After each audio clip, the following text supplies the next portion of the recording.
नमस्कार दोस्तों, मेरा नाम जितेंद्र पाटीदार है और मैं एक पशु चिकित्सक हूँ। मैं इस सोशल मीडिया प्लेटफॉर्म के माध्यम से आप सभी को रेबीज़ के बारे में जानकारी देने वाला हूँ। मैं अपनी हर एक वीडियो में या बहुत सारे रेबीज़ के बारे में ज़्यादा क्यों बात करता हूँ, क्योंकि रेबीज़ एक ऐसी बीमारी है जिसका लक्षण प्रकट होने के बाद उसका इलाज करना या इलाज होना संभव नहीं है। मेरा इस वीडियो के माध्यम से किसी को डराना नहीं है, केवल ये है मकसद इसका कि लोगों को अगर रेबीज़ के बारे में सही जानकारी होगी और रेबीज़ के बारे में बचाव के उपाय अगर पता होंगे तो लोग इससे बच सकते हैं और इसका बचाव इसका उपाय है। तो इसी के बारे में मैं चर्चा करने वाला इस सोशल मीडिया प्लेटफॉर्म के माध्यम से आप सभी को जागरूक करना चाहता हूं कि रेबीज़ डॉग अगर हमें बाइट कर ले या कोई भी नॉर्मल डॉग हमें बाइट कर ले तो हमको कौन कौन से उपाय करना चाहिए जिससे कि हम रेबीज़ से बच सकें। तो रिसेंटली मैंने अभी हमारे गाँव के पास में एक घटना घटित हुई, जिसके कारण मुझे लगा कि आपको भी वो घटना के बारे में बताऊँ और लोगों को जागरूक करें।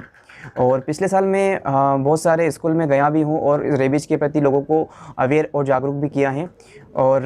क्योंकि सब जगह हम पहुँच नहीं सकते हैं, इस वीडियो के माध्यम से मैं चाहता हूँ कि ये अधिक से अधिक वीडियो लोगों तक पहुँचे। तो रिसेंटली हमारे गांव के पास में ही एक गांव है, वहाँ पे एक बच्चे को जो एक स्ट्रीट डॉग था, जो कि आवारा कुत्ता था, उसने एक बच्चे को बाइट कर लिया और काट लिया। और उनके घर वालों को इसके बारे में जानकारी नहीं थी, जिसके कारण उन्होंने झाड़ फूँक करवाया। और झाड़ फूँक करवाने के बाद कुछ ही दिनों के बाद वो घाव पूरी तरीके से, वैसे नॉर्मली घाव पूरी तरीके से भर जाते हैं, और उन्होंने किसी प्रकार के रेबीज़ के वैक्सीन नहीं लिए थे। और इसके चलते 3-4 महीने के बाद उस बच्चे को रेबीज़ के सिम्टम्स शो होने लगे, जैसे कि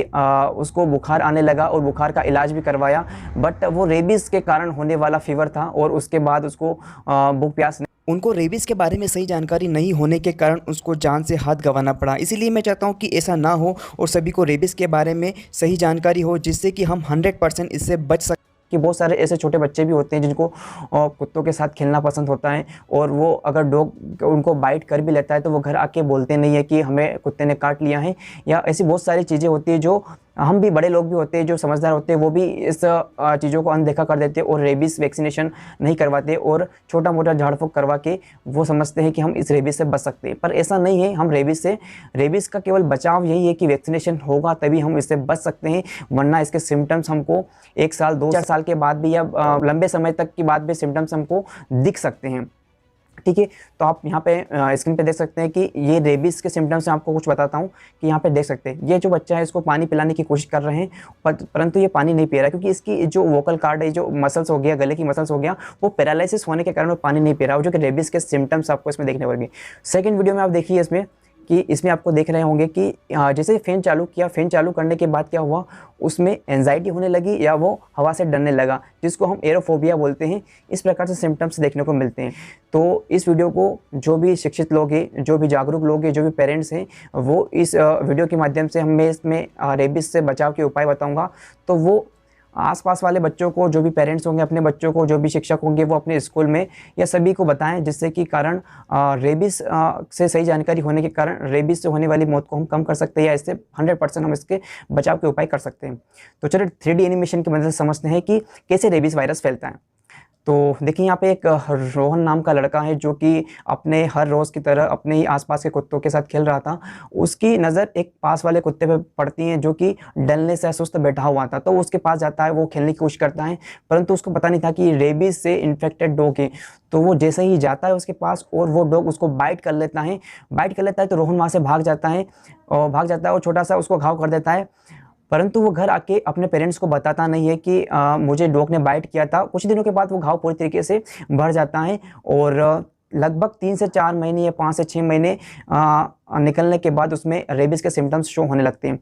रेबीज़ के सिम्टम्स शो होने लगते हैं तो उसको माइंड फीवर आता है, थोड़ा फीवर आता है, भूख प्यास नहीं लगती और लगातार लार गिरती है। ऐसे करके करके उसकी 3-4 दिनों के अंदर उसकी मौत हो जाती है। हम जानते हैं कि रेबीज़ डॉग की पहचान कैसे करते हैं। सबसे पहले हम रेबीज़ डॉग की पहचान कैसे करते हैं ये जानते हैं। तो जो भी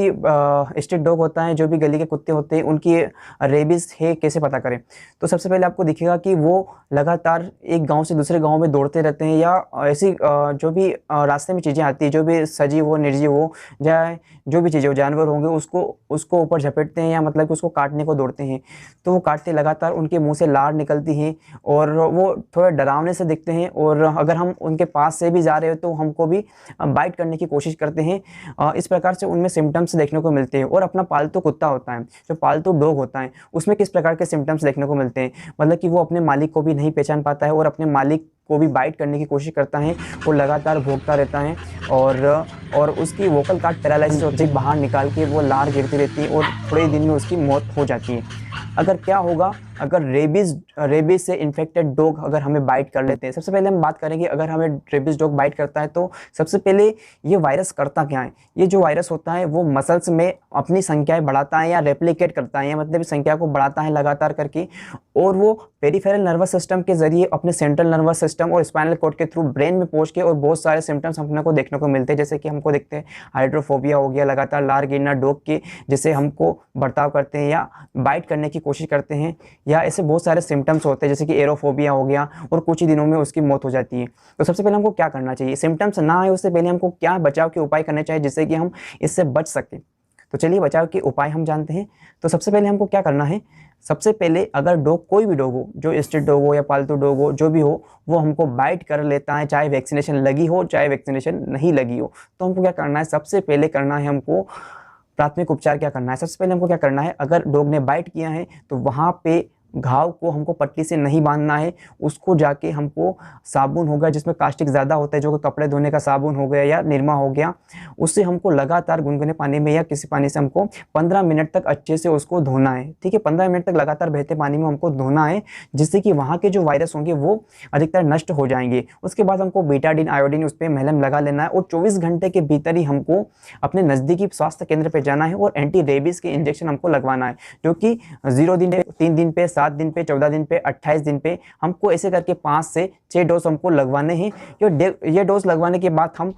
यदि डॉग ने जिस प्रकार का वुंड किया है, आपका डॉक्टर डिसाइड करता है कि आपको किस प्रकार का ट्रीटमेंट किया जाए। उसी के साथ आपको टिटनस टॉक्साइड का इंजेक्शन लेना है, उसी के साथ एंटी रेबीज़ के वैक्सीनेशन पूरे लेना है। यदि ब्रेन के जितने नज़दीक अगर डॉग ने बाइट किया है तो उसी के साथ हमको रेबीज़ का इम्यूनोग्लोबुलिन इंजेक्शन भी ज़रूर लेना है, जिससे कि जल्दी रिकवरी मिले। और उसी के साथ हमें पूरे डोज कंप्लीट लेना। और हमको ये भी ध्यान रखना है कि जो भी रेबीज़ डॉग होगा वो कम से कम हमको निगरानी में रखना है, या हमको अगर पता चले कि रेबीज़ इस कुत्ते ने हमको काटा है तो वो लगभग 10 से 20 दिन तक ज़्यादा जिंदा नहीं रह सकता है, वो 10 से 20 दिन तक मर जाएगा। अगर रेबीज़ डॉग 10 से 20 दिन के अंदर मर जाता है तो उससे पहले हमको वैक्सीनेशन हो चुका है, तो हमको डरने की कोई ज़रूरत नहीं है कि हमको भी रेबीज़ होगा, क्योंकि उससे पहले हमारे सारे डोज या मैक्सिमम डोज हमको लग चुके होंगे, जिससे कि हम श्योरली हो सकेंगे हमको रेबीज़